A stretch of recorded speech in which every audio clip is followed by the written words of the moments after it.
Maya, who do we have on the line today? Jeff Pierre. We got Jeff Pierre on the line, live on Maya's show in the Seacrest studio. Crowd goes wild. That's right, Jeff. That's right. All right. Thanks for being here, Jeff. Maya, my friend, take it away. Okay, so first of all, I just want to say thank you so much for calling in. I'm so excited to be talking to you. Hey, the feeling is mutual, Maya. The feeling is honestly mutual. I'm excited to be here. I'm excited that you brought me on board, Thank you. Of course, yeah. So my first question for you is, when was the moment you first knew you wanted to be an actor? Ooh, great question. I think the first moment, it's funny. I think there was a moment when I was younger, younger. I'd say maybe like a good 8 or 9 years old. And then there's also a moment when I got in my early 20s. Because the funny thing is, coming back to when I was younger, I wrote in my elementary year school yearbook that I wanted to be an actor. Like I aspired to be like a Will Smith, Eddie Murphy. It was just funny, but my family, my mother, they were always about academia. So I was always pushed to study, become maybe a lawyer or a doctor. So I kind of got that out of my head. And I finally caught the bug in college when I took a theater elective and I did a play called Ma Rainey's Black Bottom. And that's when I first caught the bug and I fell in love with it. Oh, cool. Yeah. So you played Trey in Walker, which I am so sucked into that show, and I just love it. I look forward to watching it every week. Thank you for that. Thank you. Yeah. So what is your favorite part about playing Trey?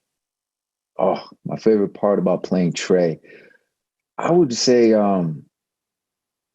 just his energy, his vibe, his sometimes his spontaneity, his charm. There's just so many different things on the show. Walker, there's a lot of heavy stuff going on with Walker and all the other characters. Sometimes they have some dark things that are going on, but I always describe Trey as the ray of sunshine on the show. It's very similar to myself. He loves smiling. This guy always has a bright smile on his face, which I believe brightens up the room. And I just also love the dynamic between him and Mickey and all the other characters. Trey loves, and he loves hard. So, yeah. Cool. Yeah. Was there an episode I skipped a question. No worries. So have you had a favorite episode to film? I mean, they've all honestly been my favorites. I love filming every single episode on this show because we also work with different directors, and it gives me a chance to work with all the castmates. So it's so hard to just pick one. That's so tough. Now, does it have to be from season 1 or can it be from season 2 as well? Yeah, either season. Either season? Okay. Yeah. I don't ever want to give anything away, but I'd say what we're currently filming right now, we're filming an episode for season 2. And I think it's okay if I say this, but I'm working with Kobe and Captain James. He plays Captain James. And I only got a chance to work with him once on season 1. And we're doing some fun stuff together currently. And I just love being able to work with every single person on the cast. And me and him, he was the first cast member I met because we were quarantining together in the same hotel when we first got to Austin. And, everything was still kind of crazy with COVID. So it's been fun to actually film with him. And we have great rapport and comedic timing together. That guy's hilarious. And there's also a little bit of action as well. So I think this one right now is probably my favorite. so far. Oh, cool. Yeah. You'll be seeing it soon. Oh, yay. You'll know what I'm talking about when it comes up. Yeah. Yeah.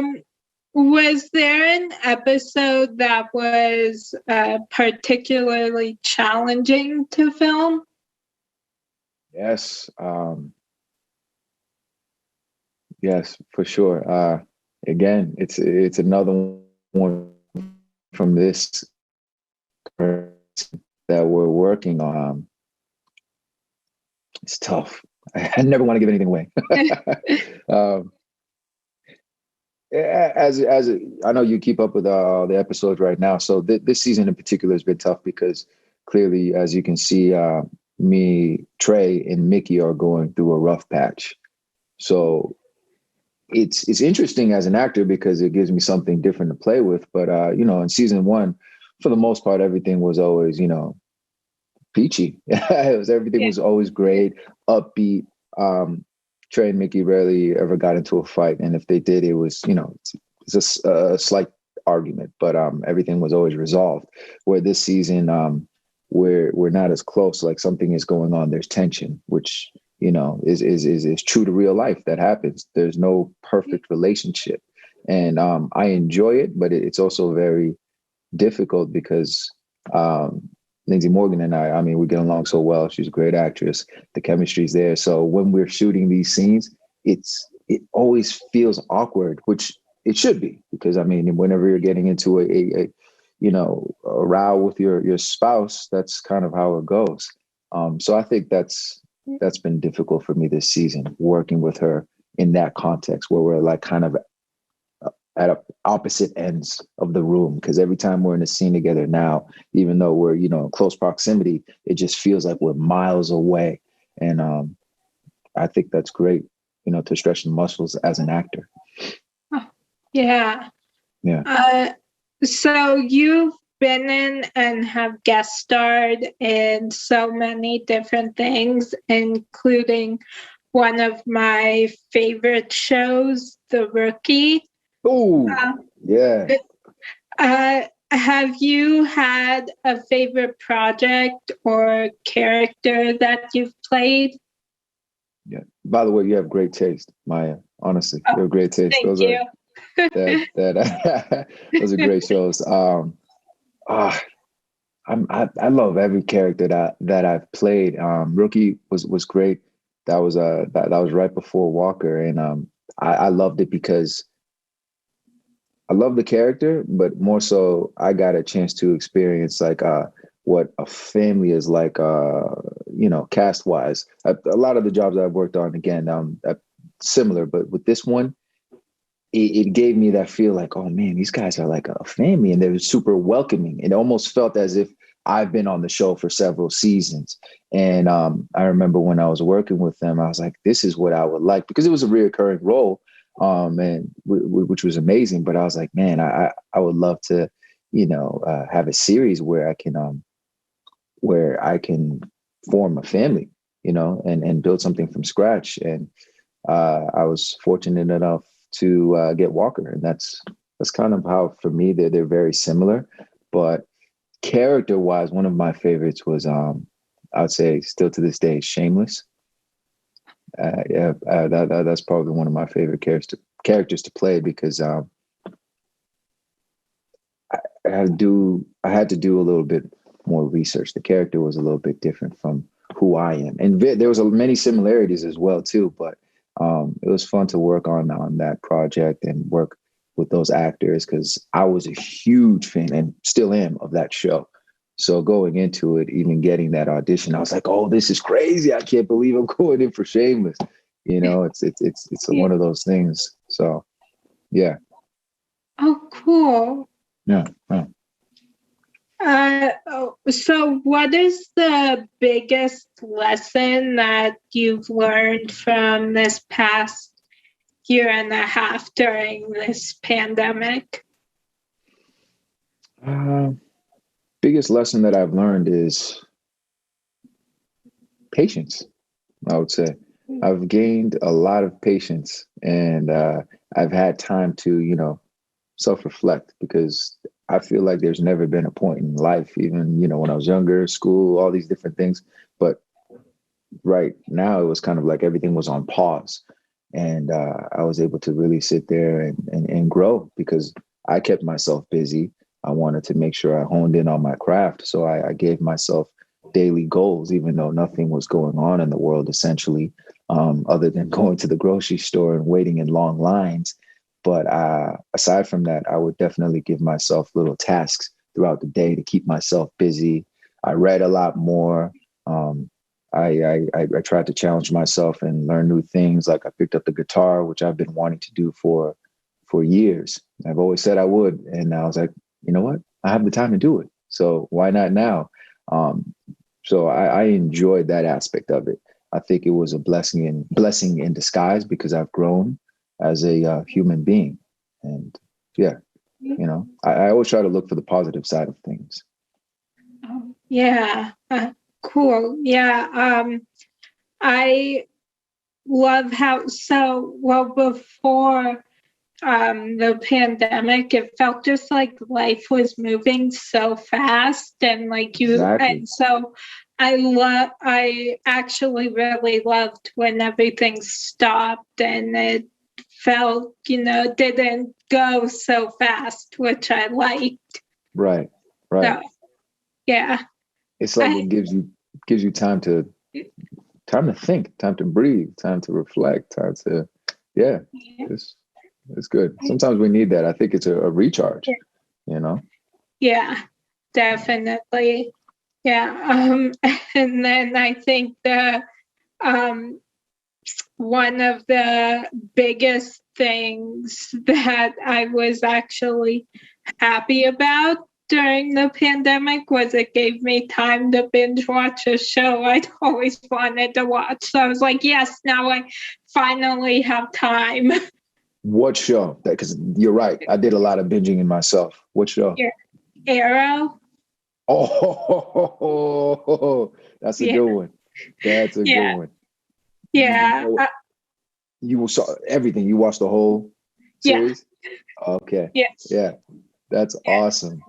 I was a fan of that show since day one because I'm a huge comic book nerd. Like I've loved everything about DC, Marvel, and when they first started that whole universe on the CW, I was super excited, and I was watching that show since day one.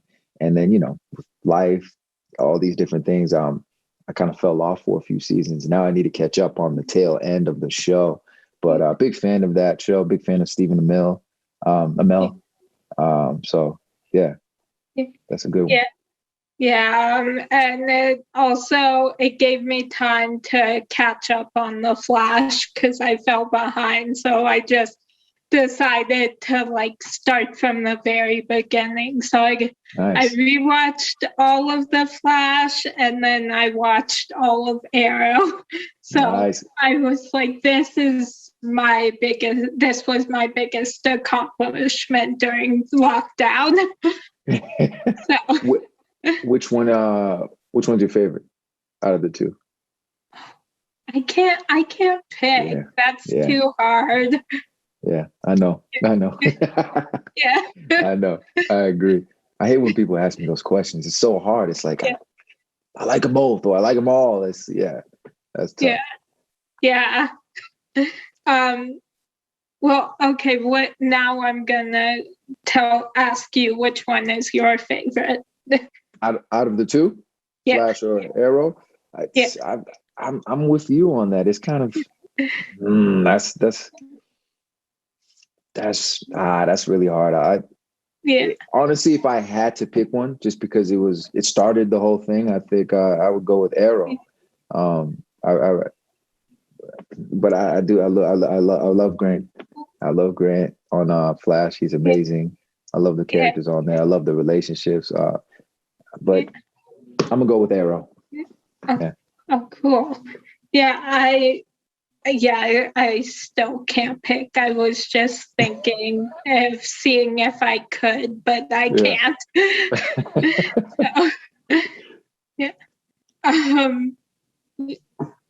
So if you had to wake up to a song every morning, what song would it be?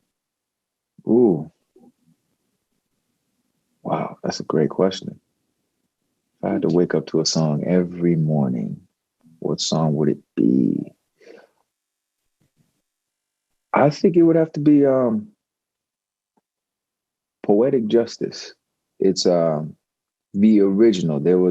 It's a song by Janet Jackson and Kendrick Lamar and Drake kind of made their own rendition, and that's the song that of the time that I felt like I met my wife, which at the time obviously was my girlfriend, but she is the love. She is the love of my life, and the mother of my children.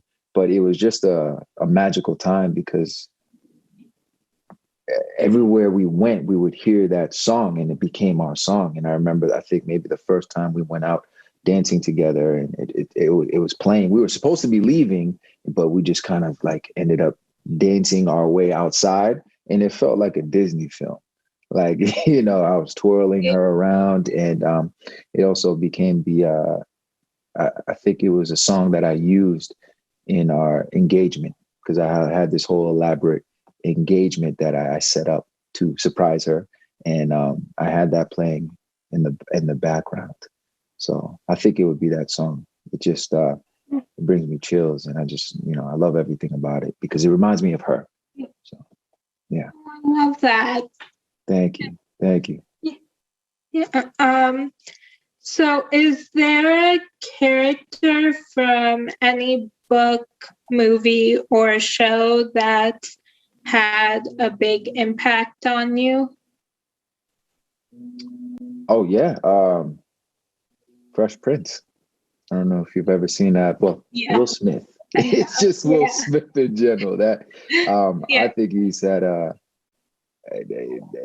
anybody you talk to that knows me, that they'll know the first thing. Like as Jeff told you about his love for Will Smith. I mean, I just love him as a human being, not even just an actor or an entertainer or a superstar.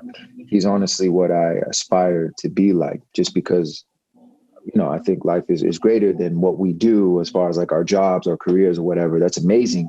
But that man is just like, I don't know how he does it. He's just so captivating, his personality, his charisma. And,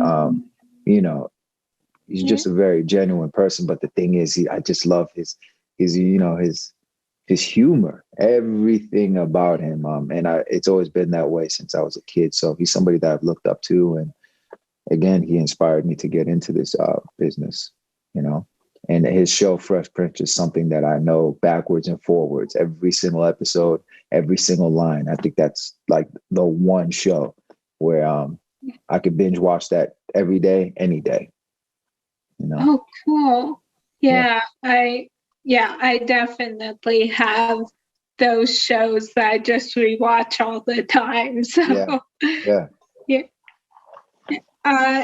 So what is your biggest pet peeve? My biggest pet peeve would be, there's kind of two and they're similar. When someone doesn't respond back to you via text, like mainly my wife, or even a phone call. I don't know why. It's just the one thing in life that just kind of gets to me. I'm like, because I feel like I have my phone on me. I can text you back. So like, if I know that you've read the message and you haven't responded to me, or I've called you and I'm like, I keep calling you. I'm like, come on. I know your phone is on you. Like, even though I know she's not ignoring me, but for some reason it just gets to me because I'm like, within a half hour, you should be able to respond to me. But it's just always been a thing for me. Because I'm available, you reach me, I'll get right back to you. I'll get right back to you within minutes. Get back to me, please. Don't have me waiting. What is your go-to movie when you want to be cheered up? When I want to be cheered up, my go-to movie would have to be, let me see. Well, right now, I would have to say it's Boss Baby. Like I watched that with my daughter. She's man, it's so funny. I mean, having kids, I watch a lot more Pixar movies, and I always did, but Pixar, Disney, but I really get into them now because she does, and she watches them. And Boss Baby is a thing for me because the movie was great. I think they just did a second one. We watched that, and they have a series. It's the series that really got me hooked because it was something that I would just put on. So, she was entertained and I could go about my business. But then I'm just kind of like, I just start watching. and I remember she started watching it, obviously. And I think she got several episodes ahead. I'm like, oh, no. We need to go back. I need to catch up. So it's a series that I got hooked on from my daughter. And, I think that always cheers me up. That show is hilarious. I love that. Yeah. Oh, cool. Yeah. So is there a show that you're currently obsessed with? Right now, what am I currently obsessed with? Let's see. I don't know. There's always so many. And I don't even get to catch up with shows as much as I used to. But right now, I would have to say, what's the show that I'm obsessed with? Do you know about anime? Are yes. Anime? I don't really watch it, but I know about yeah. Okay. I'm a huge anime fan as well too. I love Japanese animation. And for those out there that may or may not know, but My Hero Academia, that's a really cool show. It's almost like DC and Marvel in anime form because it's these kids that are trying to become like superheroes, professional superheroes. And it's a really fun show to watch, really great to watch. And they have an American dub where you can listen to it with the American voices as well. Or if you want to watch the original with the subtitles and listen to it in Japanese, you can do that as well. And that show, I love it. And they're on their 5th season right now. So, oh, cool. Yeah. It's a really cool show for you to check out. It's fun. Okay. Yeah, I'll have to check that out. Yeah. My mom and I are currently watching Mythic Quest on Apple TV Plus. Okay. It's a comedy and it's about this gaming company, which I'm not really into gaming, but it's very funny. It's about a game called Mythic Quest and the company that does it, and it's so funny. Okay. So looks like you just gave me another great recommendation. I'll check that out.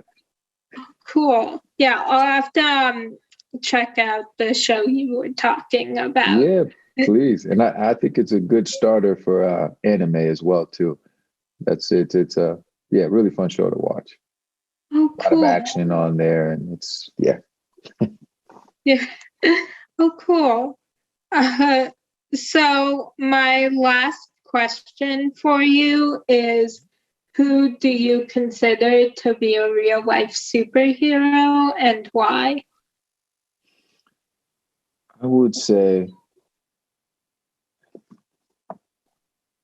my mother,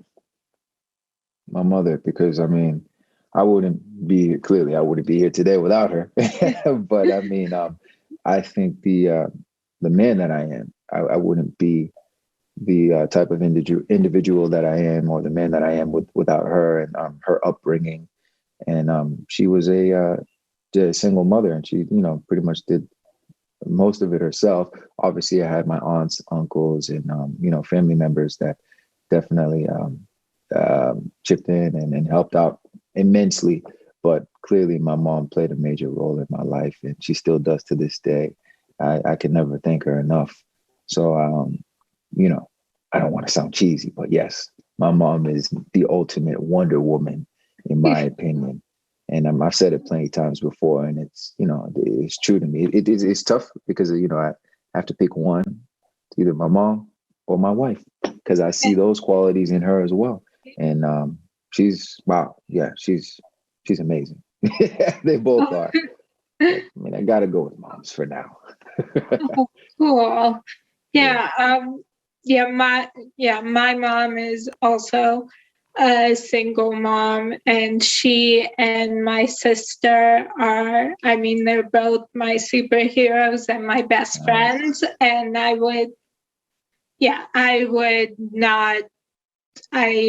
don't even know what I'm trying to say. I just kind of started a sentence and ran with it. But I get it. My superheroes. Exactly. Yeah. That's awesome. That's awesome. And I think they're probably undefeated. That's the thing. They're those type of superheroes that you can't be beat. They could take on the Joker. They could take on Mr. Freeze or Now I'm rambling, getting into my DC comics. Too much. I talk about the comics too much, man. Don't start having me name characters. I geek out over that stuff. Well, I will be honest, I don't read comic books, but I could just go off on like the Flash or Arrow or Shazam. Like I could just talk about those for that is one of my favorite movies. So really? I could just talk about those for hours. Amazing. So thank you so much for calling in. I had so much fun talking to you, and we'll one day have to just have a whole conversation about superheroes. And that's what I was going to say. It would have been maybe a good 3-4 hour interview. I mean, we could. Yeah. But I could tell that we both could just kind of go on forever talking about those things. Yeah. Thank you for having me. It was honestly a pleasure. A joy. I would love to talk to you even more. It's you've been a sweetheart. Thank you so much. Awesome. Thanks for making the time today, Jeff. So appreciate it. I would also just like to talk to you for hours. So. Thank you so much, Maya. Thank you, guys. Well, if you ever find yourself in the Denver area, swing on by Children's Hospital, Colorado. You got an invite to the Seacrest Studios anytime you're near us, and then maybe we could have that 3 or 4 hour talk. I'm down for that. That's amazing. Awesome. Thank you. Thanks so much, Jeff. Thank you. Have a good one. You too. Bye. Bye.